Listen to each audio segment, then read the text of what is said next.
સુરતના કતારગામમાં કારખાનામાંથી 2 તસ્કરોએ 1,83,000ના હીરા ચોર્યા હોવાનું સામે આવ્યું છે। કારખાનાની પાછળની બારીની ગ્રીલ તોડી અંદર ઘૂસ્યા હતા અને ચોરીની ઘટનાને અંજામ આપી ફરાર થતા પોલીસે તપાસ શરૂ કરી છે।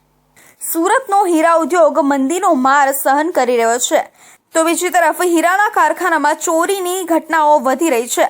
કતારગામમાં 2 તસ્કરો 1.83 લાખની કિંમતના 440 નંગ કાચા હીરા ચોરી કરતા સીસીટીવીમાં કેદ થયા હતા, જે આધારે પોલીસે બંને આરોપીઓને ઝડપી પાડ્યા છે। અજાણ્યા ચોરે કારખાનાને નિશાન બનાવ્યું હતું।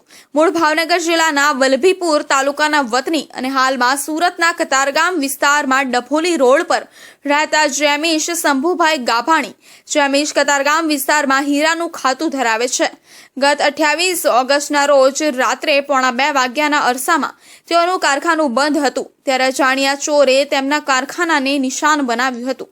1.83 લાખના હીરાની ચોરી કરી ફરાર થઈ ગયા હતા। તસ્કરો પહેલા માળે ખાતાના પાછળની સાઈડમાં આવેલ લોખંડની ગ્રીલ તોડી બારીમાંથી ખાતામાં પ્રવેશ કર્યો હતો અને 4 કેરેટના 12 સેટના 49 નંગ કાચા હીરાના 2 પેકેટ તથા 23 કેરેટ 20 સેટના 391 નંગ કાચા હીરાના 5 બોક્સ મળી કુલ રૂપિયા 1.83 લાખના હીરાની ચોરી કરી ફરાર થઈ ગયા હતા। 28મીએ સવારે જેમીશભાઈ કારખાને પહોંચ્યા ત્યારે ટેબલનું ડ્રોઅર તૂટેલું જોવા મળ્યું હતું।